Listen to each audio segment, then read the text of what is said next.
এই জন্য আল্লাহর কাছে সব সময় তাওবা করতে হবে। আল্লাহ রাব্বুল আলামিন বান্দাকে মাফ করার জন্য বিভিন্ন ঘোষণা দিয়েছেন। আল্লাহ বলেন, কুল ইয়া ইবাদিয়াল্লাযীনা আসরাফু আলা আনফুসিহিম লা তাকনাতু মির রাহমাতিল্লাহ। ও আমার বান্দারা, তুমি তোমার নফসের উপর জুলুম করেছ, তুমি সারা জীবন ভর নামাজ কাজা করেছ, তুমি সারা জীবন ভর নাফরমানি করেছ। ও বান্দা, তুমি সারা জীবন ভর রোজা কাজা করেছ, তুমি সারা জীবন ভর গুনাহ করতে করতে তোমার আমলের নেক আমলের পাল্লাটা খালি করে বদ আমলের পাল্লাটা ভারী করে ফেলছ। এখন আজকের শ্রী বিদ্যা পশ্চিম পাড়া জামে মসজিদের উদ্যোগে আয়োজিত তাফসীরুল কোরআন মাহফিলের বয়ান শুনে তোমার হৃদয়ের মধ্যে আল্লাহর ভয় ঢুকে গেছে। এই জন্য তুমি চিন্তা করতেছো আর গুনাহ করা যাবে না, আর নামাজ পড়া আর নামাজ ছাড়া যাবে না। কিন্তু তোমার মনের মধ্যে আবার শয়তান বাড়ি মারতেছে। তুমি সারা জীবনভর যেহেতু নামাজ কাজা করছো, এখন কোন মুখে আল্লাহর কাছে তাওবা করবা? আল্লাহ রাব্বুল আলামিন ওই সমস্ত বান্দাদেরকে বলতেছেন, ও বান্দা, কুল ইয়া ইবাদিয়াল্লাযীনা আসরাফু আলা আনফুসিহিম লা তাকনাতু মির রাহমাতিল্লাহ। ও বান্দা, সারা জীবন গুনাহ করেছ, ঠিক আছে। সারা জীবন তুমি রোজা কাজা করেছ, ঠিক আছে। সারা জীবন তুমি জেনা ব্যভিচার করেছ, ঠিক আছে। সারা জীবন তুমি আমার নাফরমানি করেছ, ঠিক আছে। এখন যেহেতু তোমার অন্তরের মধ্যে আমি আল্লাহর ভয় ঢুকে গেছে, তাওবা করতে মন চাইছে, তোমার সারা জীবনের গুনাহগুলা আমি আল্লাহ মাফ করে দিব। জোরে বলুন সুবহানাল্লাহ। কুল ইয়া ইবাদিয়াল্লাযীনা আসরাফু আলা আনফুসিহিম লা তাকনাতু মির রাহমাতিল্লাহ। আল্লাহ রাব্বুল আলামিন এই আয়াতের মধ্যে ঈমানদারদেরকে লক্ষ্য করে এই আয়াতে ঘোষণা দেন নাই, ও ঈমানদারগণ, তোমরা তোমাদেরকে আমি শুধু মাফ করে দিব, অন্যদেরকে মাফ করব না। এই আয়াতের মধ্যে আল্লাহ শুধু বলেন না, ও মুসলমানের দল, তোমরা তাওবা করো, তোমাদেরকে আমি আল্লাহ মাফ করে দিব, এটা বলেন নাই। আল্লাহ রাব্বুল আলামিন যা ইবাদ বলেছেন, হে আমার বান্দাগণ, বান্দার মধ্যে আল্লাহ রাব্বুল আলামিন যতগুলা মানুষকে সৃষ্টি করেছেন, সব মানুষ হতে পারে, কাফেরও হতে পারে, বেদিনও হতে পারে, মুশরিকও হতে পারে, ইহুদি নাসারা খ্রিস্টানরাও হতে পারে। আল্লাহর কাছে যখন যে তাওবা করবে, যখন যে ফিরে আসতে চাইবে, ক্ষমা করবেন কে? আর জোরে বলেন কে? আল্লাহ রাব্বুল আলামিন ক্ষমা করে দিবেন। পয়গম্বর মুসা আলাইহিস সালাতু ওয়াস সালাম আল্লাহ রাব্বুল আলামিনকে একদিন বলেন, রব্বুল আলামিন, আমি আমার মনের মধ্যে একটি চাহিদা, একটি চাওয়া, একটি প্রশ্ন আপনাকে আমি জিজ্ঞাসা করব, কিন্তু সাহসে কুলায় না। পয়গম্বর মুসার অন্তরের খবর জানেন কে? আরো জোরে বলেন, জানেন কে? আল্লাহ রাব্বুল আলামিনের প্রিয় পয়গম্বর মুসাকে বলেন, ও পয়গম্বর মুসা, তুমি কি প্রশ্ন করতে চাও বলো, প্রশ্ন করতে পারো, কোনো অসুবিধা নাই।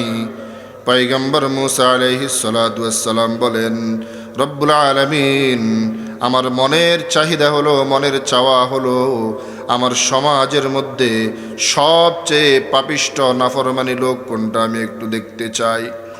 রব্বুল আলামিন পয়গম্বর মুসাকে বলেন, ও পয়গম্বর মুসা, তোমার সমাজের মধ্যে পাপিষ্ট লোক কোনটা? তোমার সমাজের মধ্যে সবচেয়ে নাফরমান লোক কোনটা? তোমার সমাজের মধ্যে সবচেয়ে খারাপ লোক কোনটা? আমি আল্লাহ এই কাজ কখনো করি না। আমার কোনো বান্দা যত বড় নাফরমানি করুক না কেন, তার চেহারাকে অন্য কোনো বান্দার সামনে উন্মোচন করি না। জোরে বলুন সুবহানাল্লাহ। আরো জোরে বলেন সুবহানাল্লাহ। আল্লাহ পয়গম্বর মুসাকে বলেন, ও পয়গম্বর মুসা, তুমি জানতে চাইছো, দেখতে চাইছো, ঠিক আছে, তবে আমি আল্লাহ কখনো এটা করি না, কারো চেহারা উন্মোচিত করি না গুনাহের কারণে। পয়গম্বর মুসা আল্লাহকে বলেন, রব্বুল আলামিন, আমি সেটা জানি, বিশ্বাস আছে আমার, এরপর আমি পয়গম্বর মুসা হিসাবে একটু দেখতে চাই। রব্বুল আলামিন পয়গম্বর মুসাকে বলেন, ঠিক আছে, ও পয়গম্বর মুসা, ঠিক আছে, যদি তুমি দেখতে চাও পাপিষ্ট লোক কোনটা তোমার সমাজের মধ্যে, তাহলে তুমি আগামী কালকে সূর্য ওঠার পরে অমুক রাস্তার মোড়ে গিয়ে বসবা। ওই রাস্তা দিয়ে সর্বপ্রথম যে লোকটা তোমাকে অতিক্রম করে যাবে, ধরে নিবা ওই লোকটাই হচ্ছে সবচেয়ে পাপিষ্ঠ তোমার সমাজের মধ্যে। পয়গম্বর মুসা আলাইহিস সালাতু ওয়াস সালাম আল্লাহ রাব্বুল আলামিনের কথা শুনে, আল্লাহ রাব্বুল আলামিনের আদেশ শুনে পরের দিন সূর্য ওঠার পর ওই রাস্তার মোড়ে গিয়ে বসলেন।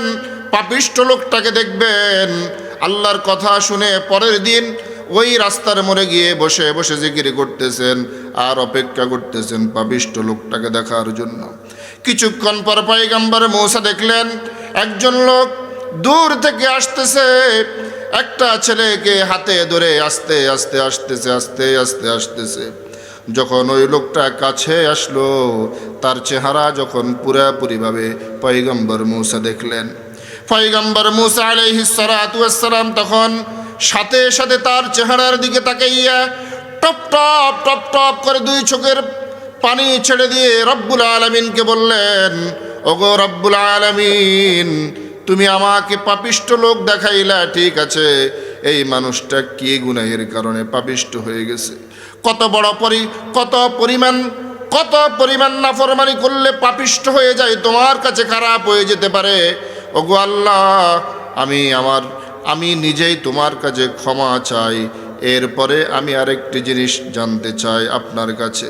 রব্বুল আলামিনকে পয়গম্বর মুসা বলেন, ও রব্বুল আলামিন, আপনি আমাকে পাপিষ্ঠ লোক দেখাইলেন, আমার সমাজের মধ্যে আছে, আমি দেখেছি।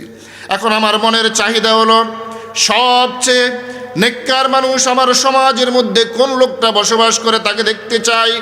সমাজের মধ্যে কোন মানুষটা নেককার হিসেবে চলাফেরা করতেছে, নেক আমল করে তার জিন্দেগিটাকে সে শেষ করতেছে, সেই খুশবান লোকটাকে আমি একটু দেখতে চাই। রব্বুল আলামিন পয়গম্বর মুসাকে বলেন, ওরে পয়গম্বর মুসা, ঠিক আছে, তুমি যদি এখন উত্তম মানুষটাকে দেখতে চাও, সবচেয়ে নেককার মানুষটাকে দেখতে চাও, আবার ওই রাস্তার মোড়ে গিয়ে বিকালবেলা বসবা। বিকালবেলা সূর্য ডুবার আগ দিয়ে সর্বশেষ যেই মানুষটা তোমাকে অতিক্রম করে যাবে, ওই মানুষটাকে ধরে নিবে সবচেয়ে নেককার মানুষ। পয়গম্বর মুসা বিকালবেলা সূর্য ডুবার আগ দিয়ে ওই রাস্তার মোড়ে গিয়ে বসে বসে জিকির করতেছেন, লা ইলাহা ইল্লাল্লাহ, লা ইলাহা ইল্লাল্লাহ, লা ইলাহা ইল্লাল্লাহ।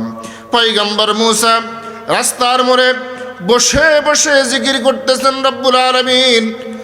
রব্বুল আলামিন যখন তাকে বললেন রাস্তার মোড়ে গিয়ে বসার জন্য, তখন জিকির করে করে অপেক্ষা করতেছেন নেককার মানুষটাকে দেখবে। এরপরে কিছুক্ষণ অপেক্ষা করার পর সূর্য যখন ডুবে যাচ্ছে, তখন সর্বশেষ একটা মানুষ দূর থেকে আসতেছে, একটা ছেলেকে হাতে ধরে ধরে নিয়ে আসতেছে আস্তে আস্তে। পয়গম্বর মুসা আলাইহিস সালাতু ওয়াস সালাম ভালোভাবে তাকাইয়া রইলেন, হায়রে, এই মানুষটাকে তো মনে হচ্ছে সকালবেলা আমি দেখেছি, এই মানুষটাই তো আবার আসতেছে, কারণটা কি? এরপরে পয়গম্বর মুসার মনের মধ্যে সন্দেহ লাগলো, দূর থেকে দেখতেছি ভালোভাবে দেখা যাচ্ছে না, কাছে আসলে ভালোভাবে দেখতে পাবো, হয়তো ওই মানুষটা না। পয়গম্বর মুসা ভালোভাবে তাকাইয়া রইলেন ওই মানুষটাকে দেখার জন্য, যেই মানুষটা সবচেয়ে নেককার মানুষ। পরে পয়গম্বর মুসা যখন তাকাইয়া অপেক্ষা করতেছেন, কাছে যখন আসলো, তখন পয়গম্বর মুসা দেখতে পেলেন যেই মানুষটাকে সকালবেলা সবচেয়ে পাপিষ্ঠ মানুষ হিসেবে আল্লাহ দেখাইলেন, বিকালবেলা সবচেয়ে নেককার মানুষ হিসেবে আবার দেখাইলেন। জোরে বলুন সুবহানাল্লাহ, আরো জোরে বলুন সুবহানাল্লাহ। ক্ষমতা কার? আরো জোরে বলেন ক্ষমতা কার? মাফ করতে পারেন কে? আল্লাহ। পয়গম্বর মুসা আলাইহিস সালাতু ওয়াস সালাম এই জিনিসটা দেখে তার মনের মধ্যে বিভিন্ন প্রশ্ন জাগতেছে আর কৌতূহল জাগতেছে। কারণটা কি? সকালবেলা পাপিষ্ঠ লোক ছিল, বিকালবেলা আবার কিভাবে নেককার হয়ে যায়? তুর পাহাড়ে চলে গেল, আল্লাহ রব্বুল আলামিনকে বলতেছেন, রব্বুল আলামিন, যেই মানুষটাকে আপনি সকালবেলা পাপিষ্ঠ হিসেবে দেখালেন, ওই মানুষটাকে বিকালবেলা আবার কিভাবে নেককার মানুষ হিসেবে আমাকে আবার দেখালেন, একটু জানতে চাই। রব্বুল আলামিন পয়গম্বর মূসাকে বলেন, ওরে পয়গম্বর, যেই মানুষটাকে সকালবেলা পাপিষ্ঠ দেখাইলাম ওই মানুষটাকে বিকালবেলা আবার নেককার হিসাবে দেখানোর একটি কারণ রয়েছে। কারণটা হলো, তুমি যখন সকালবেলা দেখেছো ওই মানুষটা তোমাকে অতিক্রম করে যাচ্ছে, তার হাতের মধ্যে ধরা ছিল তার ছেলে। তুমি একটি ছোট বাচ্চাকে দেখেছিলা। পয়গম্বর মূসা বলেন, রব্বুল আলামিন ঠিক আছে দেখেছি। আল্লাহ রব্বুল আলামিন বলেন, এই ছোট্ট ছেলেকে হাতে ধরে তার বাবা একটি বড় পাহাড়ের উপর উঠেছিল। পাহাড়ের উপর উঠার পরে ওই ছোট্ট সন্তান তার বাবাকে বলে, বাবা, এমন উঁচু পাহাড়, এত বড় পাহাড় আমি তো এর আগে দেখি নাই, এটা এত বড় পাহাড়। ও বাবা, এই বড় পাহাড় থেকে আল্লাহর জমিনে আর কিছু আছে কিনা আমি একটু জানতে চাই। জোরে বলুন সুবহানাল্লাহ। পয়গম্বর মূসা আলাইহিস সালাতু ওয়াস সালামকে আল্লাহ রাব্বুল আলামিন বলতেছেন, ও পয়গম্বর, এই ছোট্ট সন্তান যখন তার বাবাকে বলল, বাবা, আমি এই বড় পাহাড় থেকে বড় জিনিসটা একটু জানতে চাই, কিছু আছে কিনা, তখন তার বাবা তার সন্তানকে উত্তরে দিল, হ্যাঁ বাবা, এই পাহাড়ের থেকে আরো অনেক বড় একটি জিনিস রয়েছে, সেই জিনিসটার নাম হলো জমিন। যেরকম সুবহানাল্লাহ। পাহাড়ের থেকে জমিন বড় না ছোট? কথা কন, জমিন বড় না ছোট?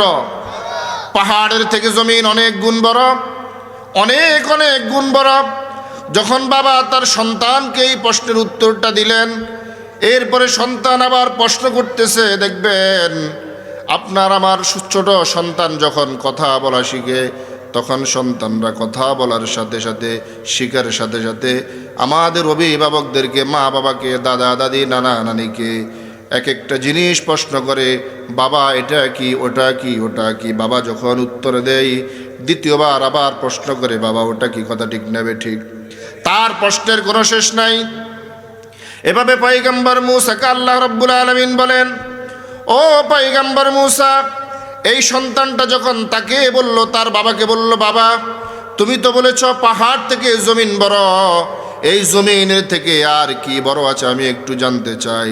তখন তার বাবা বলল, ওরে সন্তান আমার, এই জমিন থেকে বহু বহু গুণ বড় হচ্ছে আল্লাহর বানানো সূর্য। যেরকম সুবহানাল্লাহ। সন্তানের প্রশ্ন শেষ হয় না।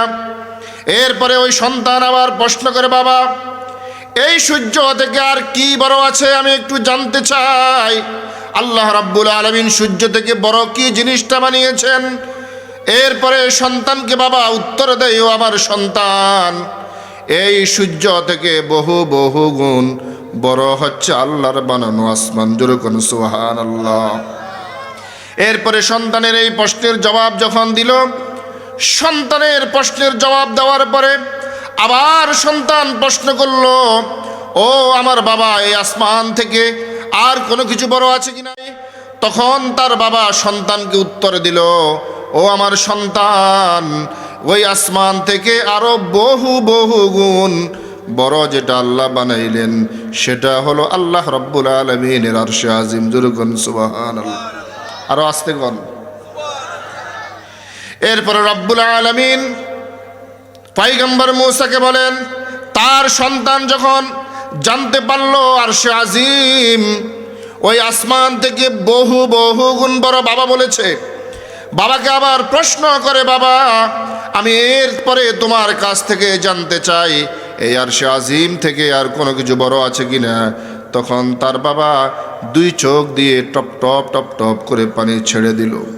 সন্তানকে বলতেছে, ওরে আমার সন্তান, এই আরশে আজিম থেকে একটি জিনিস রয়েছে, যেই জিনিসটা আরো বহু বহু গুণ বড়, সেই জিনিসটার নাম জানতে চাইল সন্তান।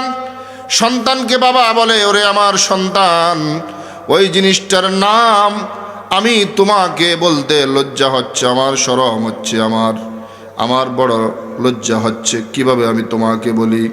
এরপরেও তুমি যেহেতু আমাকে জিজ্ঞাসা করছ, তোমাকে আমি বলি, ওই জিনিসটার নাম হলো, আমি আমার জীবনভর যেই পরিমাণ নাফরমানি করেছি আল্লাহর, ওরে আমার সন্তান, আমি আমার জীবনভর যেই পরিমাণ গুনাহ করেছি, এই পরিমাণ গুনাহ করতে করতে আমার নেক আমলের পাল্লা হালকা হয়ে আমার বদ আমলের পাল্লাটা অনেক ভারী হয়ে গেছে। অর্থাৎ আমার গুনাহ ওই আরশে আজিম থেকে অনেক বড়। জোরে কন নাউজুবিল্লাহ। আল্লাহ রাব্বুল আলামিন পয়গম্বর মূসাকে বলেন, ওরে পয়গম্বর, আমার যেটা ওই মানুষটার কথা আমার অন্তরে লেগেছে, যেই কারণে তাকে আমি আল্লাহ ক্ষমা করে দিয়েছি, ওরে পয়গম্বর মূসা, আমি আল্লাহ তাকে একটি কথার কারণে ক্ষমা করে দিয়েছি। তার সন্তান যখন তার বাবাকে জিজ্ঞাসা করলো, ওগো বাবা, তুমি এতক্ষণ বলেছ এই জিনিসটার থেকে ওই জিনিসটা বড়, ওই জিনিসটার থেকে ওই জিনিসটা বড়, এখন আমি তোমার কাছ থেকে জানতে চাই তোমার গুনাহ থেকে আর কি কোনো কিছু বড় নাই? তখন সন্তানকে বাবা উত্তর দেয়, ওরে আমার সন্তান, আমার গুনাহ থেকে বহু বহু গুণ বড়, লক্ষ কোটি কোটি গুণ বড় একটি জিনিস রয়েছে, যেই জিনিসটার নাম হলো আল্লাহ রাব্বুল আলামিনের রহমত। সুবহানাল্লাহ, আরো জোরে কোন সুবহানাল্লাহ। অর্থাৎ সন্তানকে বাবা বলতেছে, ওরে সন্তান, আমার গুনার কাছে আল্লাহর রহমত, আল্লাহর দয়া কিছুই না। অর্থাৎ আল্লাহ চাইলে আমার এত পরিমাণ গুনাহটাকেও আল্লাহ মাফ করতে পারেন। জোরে কোন সুবহানাল্লাহ। পয়গম্বর মূসাকে আল্লাহ রাব্বুল আলামিন বলেন, ও পয়গম্বর মূসা, তাহলে তুমি এখন বলো, যেই মানুষটা সকালবেলা পাপিষ্ঠ ছিল, বিকালবেলা তাকে আমি কেন নেককার বানাইয়া দিলাম, তাকে আমি কেন মাফ করব না? যেই মানুষটা তার গুনাহকে আমার রহমতের কাছে খুবই জঘন্য, খুবই নগণ্য মনে করেছে, খুবই ছোট মনে করেছে, যেই মানুষটা আমার রহমতটাকে অনেক বড় মনে করেছে, আমার রহমত যেহেতু বড় মনে করেছে, এই জন্য আমি আল্লাহ তাকে সকালবেলার পাপিষ্ঠ লোকটাকে বিকেলবেলা নেককার না বানাইয়া পারলাম না। যেরকম সুবহানাল্লাহ। এই জন্য আল্লাহ বলেন, কুল ইয়া ইবাদিয়াল্লাযীনা আসরাফু আলা আনফুসিহিম লা তাকনাতু মির রাহমাতিল্লাহ। ও বান্দা, সারা জীবন গুনাহ করেছো, কোনো অসুবিধা নাই, কোনো অসুবিধা নাই। সারা জীবন ভর নামাজ কাজা করেছো, কোনো অসুবিধা নাই। ও বান্দা, সারা জীবন তুমি আমার রাস্তায় আসো নাই, কোনো অসুবিধা নাই। আজকে শ্রীবিদ্যা পশ্চিম পাড়া জামে মসজিদের উদ্যোগের বার্ষিক ওয়াজ দোয়ার মাহফিলে তুমি মুফতি শামীম মজুমদার হাফিজাহুল্লাহর কাছে গিয়া তুমি আজকে তাওবা করো। হুজুর যখন হাত তুলে আমার কাছে দোয়া করবে, তুমি আজকে তাওবা যদি করতে পারো, আমি আল্লাহ তোমার সারা জীবনের গুনাহ মাফ করে দিব। যেরকম সুবহানাল্লাহ। আল্লাহর পয়গম্বর বলেন, আত-তাইবু মিনাজ যামবি কামাল্লা যামবালা। আল্লাহর পয়গম্বর বিশ্বনবী মুহাম্মদ আরবি সাল্লাল্লাহু আলাইহি ওয়াসাল্লাম বলেন, ও আমার ভাইরা, ও আমার দোস্ত আহবাব, আল্লাহর পয়গম্বর আমাদেরকে এত পরিমাণ ভালোবাসেন, এত পরিমাণ ভালোবাসেন, উম্মতের জন্য সারা জীবন ভর পেরেশানি করেছেন, আল্লাহর কাছ থেকে বিভিন্ন সময়গুলো নিয়েছেন বান্দা যাতে তাওবা করে মাপ নিতে পারে। এই জন্য আল্লাহ রাব্বুল আলামিন আল্লাহর পয়গম্বরকে সেই সুযোগগুলো উম্মতের জন্য দিয়ে দিলেন। আল্লাহর পয়গম্বর বলেন, ও আমার উম্মতের দল, তোমাদের মধ্যে আমার কোনো উম্মত যদি তাওবা করতে পারে, আল্লাহর কাছে তাওবার মতো যদি তাওবা করতে পারে, আমার আল্লাহ ওই ব্যক্তিকে এমনভাবে ক্ষমা করবেন যেমনভাবে একটা মাসুম বাচ্চা মায়ের পেট থেকে যখন আসে তার তেমন কোনো গুনাহ থাকে না। ঠিক না ঠিক? মাসুম বাচ্চার যেমন কোনো গুনাহ নাই, একজন মাসুম বাচ্চার যেমন কোনো গুনাহ নাই। আল্লাহর পয়গম্বর বলেন, তাওবা করনেওয়ালা যদি খাস তাওবা করতে পারে, আল্লাহ রাব্বুল আলামিন ওই তাওবাকারীকে মাসুম বাচ্চার মতো বানাইয়া দেন। যেরকম সুবহানাল্লাহ।